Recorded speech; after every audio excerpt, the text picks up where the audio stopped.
The Butcher Who Lived in a Stone House. There once was a butcher who lived in a stone house. At night it was lonely and dark inside the house, but also quiet and dry. The butcher found it peaceful, reassuring even. It was a place he could be truly alone. One day, a traveler happened upon the house late at night.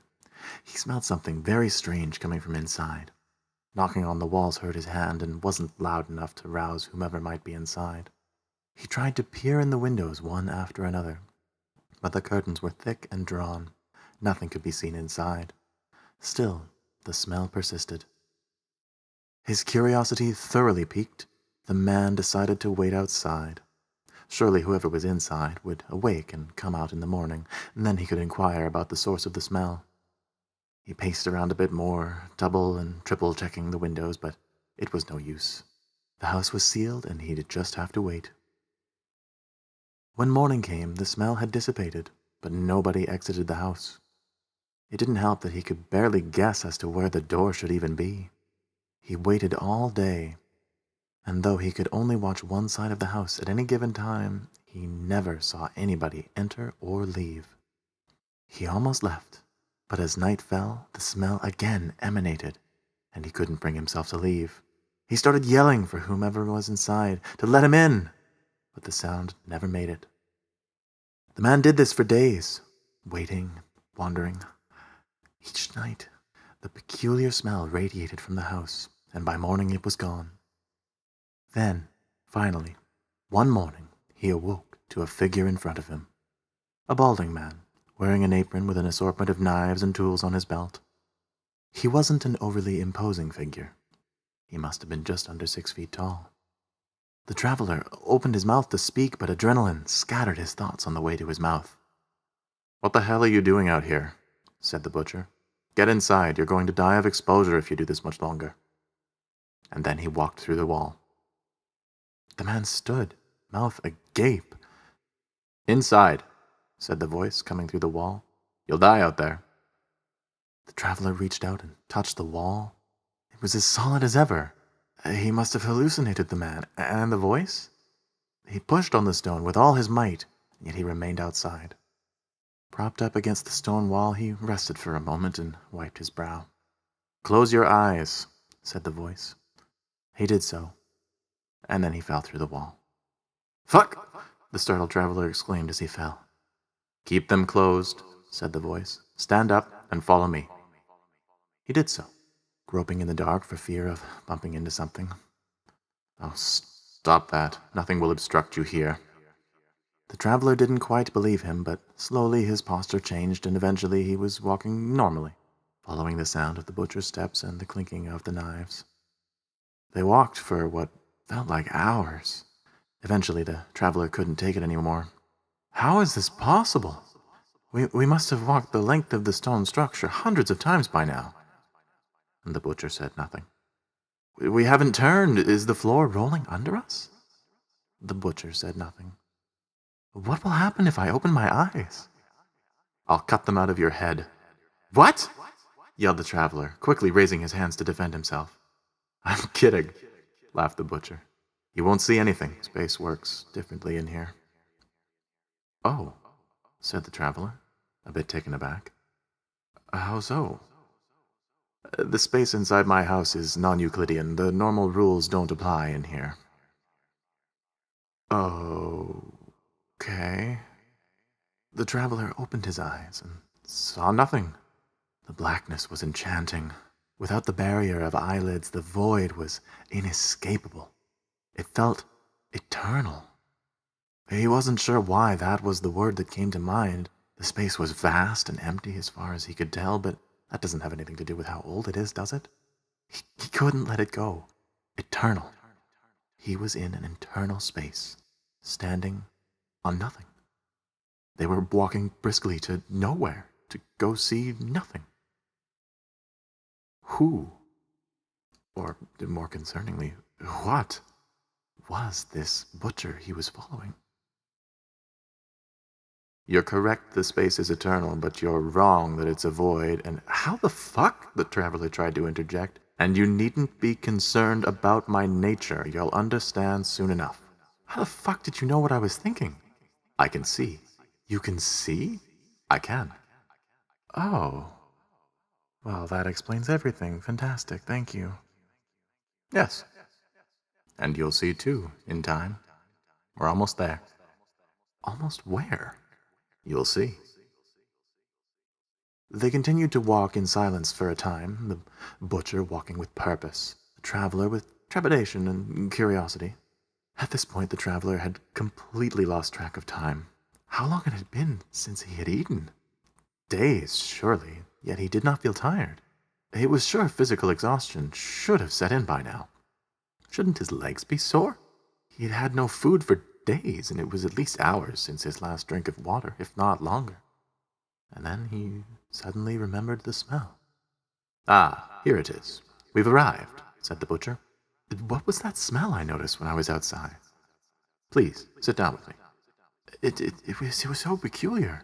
I needed to know what was making it. What was making that smell? Was it you? Sit. He did so. What am I sitting on? Asked the traveler. What do you think you're sitting on? The floor? What does it look like? What is it made of? I can't see anything, the traveler responded somewhat incredulously. Then reaching down to touch it with his hands, he said it looks like nothing and feels like nothing. Textureless nothing. Close your eyes and breathe. What do you want it to feel like? Ah! The traveler pulled his hands back, startled, and opened his eyes. It suddenly felt like wood. I was sitting on a hard wooden floor. Excellent. Now start again. Eyes closed, deep breath, hands on the ground. Let this happen. And once it settles, tell me what the ground is made of. Eyes closed, deep breath.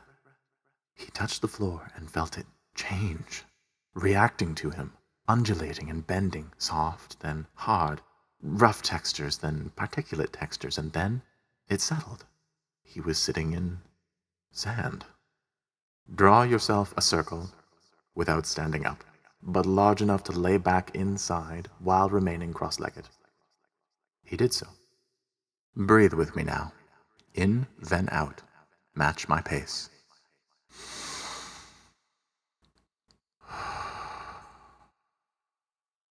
I want you to harden the sand inside the circle, fuse the silica into glass, and raise a platform to waist height. He did so. He wasn't sure by what mechanism it happened. It didn't seem to take any effort, and he didn't move at all. He just let it happen very slowly. Before he knew it, he was laying on a perfectly flat-topped glass slab. Breathe in. He did so. And then his neck was cut, front to back, cleanly severing his head from his body. The final exhalation gurgled out of the neck stump through a soup of mucus and blood. The butcher went to work, cut out the traveler's eyes, flung the head into the void, and quickly gutted the man. Drained out all the blood, then separated the extremities. Hands and feet were placed to the left, then forearms and lower legs, then upper arms and upper legs, and then the torso. He placed each piece of the man with precision and care. He had done this before. He paused briefly to appreciate his work. This one had brought him particular joy, as the cuts were extremely clean, some of his best work to be sure. Then in one smooth motion, he spun the cleaver around, placed it perpendicular to the slab without making a sound, blade facing straight up. He braced the handle with the flat of his hand to keep it stable. "And one for the doctor," he said sardonically. Then he too breathed in, and with one smooth motion, he slammed his own neck into the cleaver, severing his head. The breath gurgled out of his neck stump, and he stood back up, carefully picking his head up by what hair he had left and holding it aloft as one would a lantern. The head called out, "Come now, traveler. I couldn't have done you in that easily, not even if I tried. You are far more than man or beast in here." The traveler's head lay motionless for a moment, and then the jaw started to move. He was so bereft of sensory input that he thought he must have been dead, but upon closer inspection he realized that he still had full control over his facial muscles and jaw. I do apologize for taking such schadenfreude in the methods, and for lying about not cutting out your eyes, but you must understand, it's part of the process." The butcher's head began to take a breath, and the air seemed to flow in to its mouth, down its neck to the severed trachea, and then carry on, coiling around his arm, until it found the neck stump on the main body. The pool of blood and mucus opened and allowed the channel of air through, as though through a tube connecting the two halves of the neck. "Breathe with me once again, traveler," shouted the head in an off-puttingly jovial tone. The diaphragm of the traveler's torso twitched, and then slowly began to move.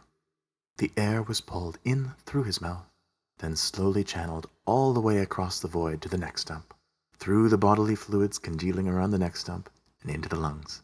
He gasped and coughed.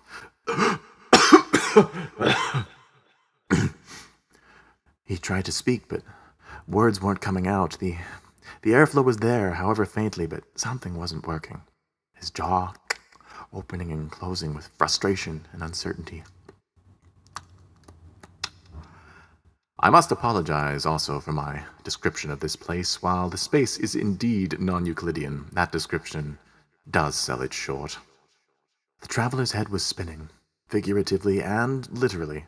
He felt the sand on his face, swirling around so gently, rotating his severed head in a smooth, panoramic motion. "I'd start putting myself back together if I were you," said the butcher, as he placed his own head back on the neck stump. "How should you propose I do that?" thought the traveler, hoping the butcher would know what he was thinking. "How should I know? There are many ways to reassemble something," said the butcher. "Come find me when you're back on your feet." The traveler screwed up his face muscles. What the fuck had just happened? Was he going to die here? A rush of emotion ran through him. Fear and anxiety. He was going to die here, alone, in a void of nothing. Then he thought about the sand, and how he had turned it to glass. Just let it happen, he thought to himself. The glass slab began to morph, orienting the body parts to align the way they would to make up a body.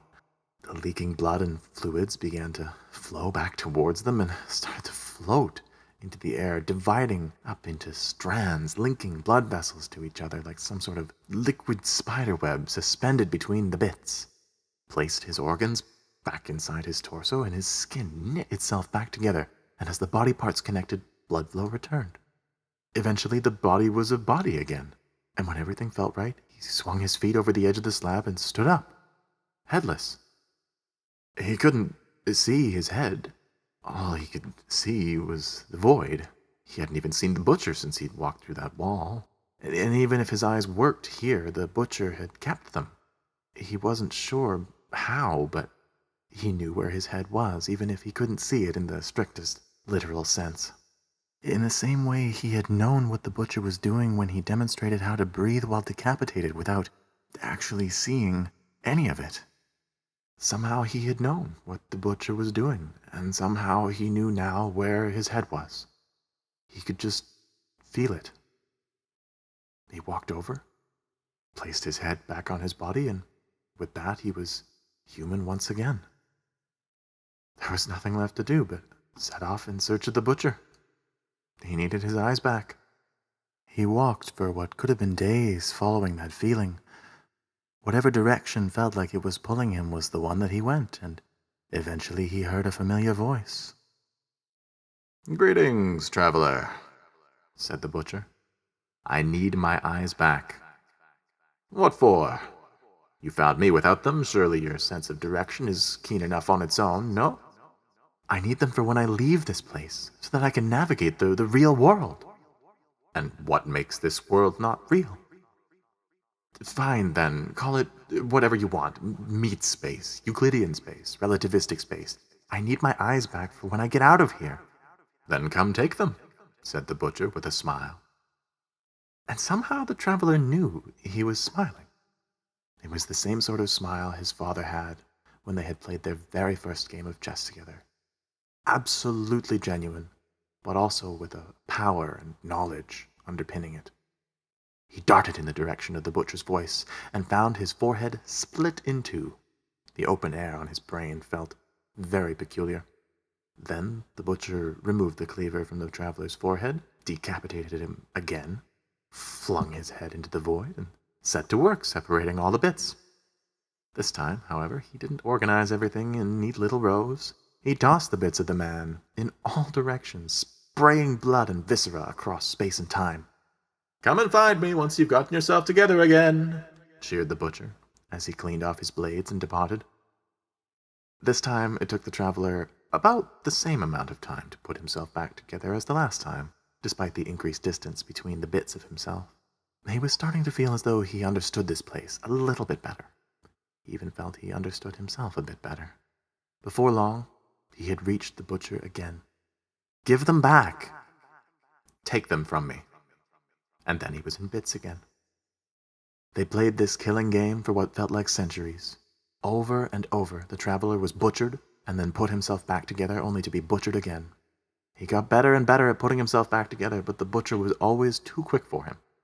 "I must be missing something," he thought. "There must be something he wants me to learn to do. He can't just keep cutting me up forever." They fought some more. The traveler thought some more. Until it hit him. He found the butcher again. "Hello, butcher." "Hello, traveler." The traveler kneeled down and presented his neck. "Do it." "As you wish." He was butchered, as he had been so many times before, violently strewn across the void, but this time he tried something new. During reassembly, the traveler allowed the sand to intermingle with his flesh. It formed a layer underneath his skin and flowed around his veins. Experimentally, he tried to instruct it as he had when this all had begun. He looked down at his hands and thought, "Glass." And with that, his hands were rigid. The sand had rearranged itself within him, forming a dense layer of glass. A layer just hard enough to be rigid, but just soft enough not to shatter. All the molecules perfectly aligned to be strong together. He stood up, with renewed vigor, began to walk. Upon finding the butcher again, he could tell immediately that the butcher was smiling. He knew. He definitely knew what had happened. And this time, the butcher lunged at him. With superhuman grace, the butcher flew at him, and just as the cleaver connected with his neck, the traveler thought, "Glass!" and his head remained attached. The cleaver bounced off his neck, and in a fluid motion the butcher redirected it, cutting his upraised hand clean off. The blood sprayed out, and then froze mid-air as the traveler caught his hand. Then, as though time itself was reversed, the blood and sand retracted from the air and sewed itself back together as he slammed the severed hand back onto the arm stump. "Glass!" he thought, as loudly as possible.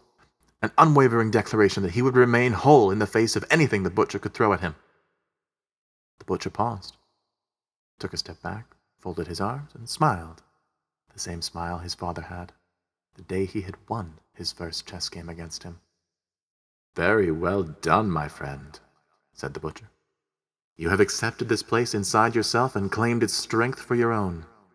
A most creative solution to the problems presented." "Thank you, butcher," he said, breathing heavily. "Now may I have my eyes back?" "If you wish. Though be prepared. You've been without them so long. It may be overwhelming to have them back." The butcher stretched out his arm and dangled a small bag, then dropped it. The traveler caught the bag and opened it to find his eyes. They felt different. Perhaps he was different and the eyes were the same? Nevertheless, he put them back in his head, closed his eyelids while the optic nerves reattached themselves, opened his eyes. Then he fell back in awe. A sea of interlacing landscapes and structures were suddenly visible. So many different forms overlaid on one another, morphing and changing, machinescapes and vistas and forms so alien and strange, and it was all composed of the sand he had let inside himself, the sand he had been walking through for eons, flowing around him, and everything was changing so fast he could barely keep up. The moment he thought he had a grip on where he was and what anything looked like, it had changed. He looked to his left and saw, truly, for the first time, the butcher, exactly as he had remembered him. A balding man, not quite 6 feet tall, smiling, with his arms crossed, leaning against a wall of rotating abstract geometry that seemed to be perpetually folding in on itself. "Who are you?" "Don't be silly."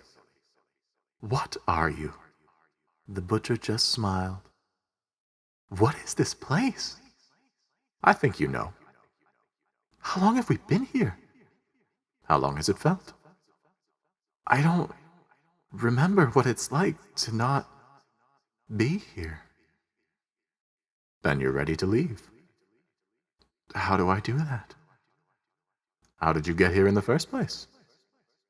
"Well, I closed my eyes, and then—" The traveler opened his eyes to see the field he had sat in so long ago.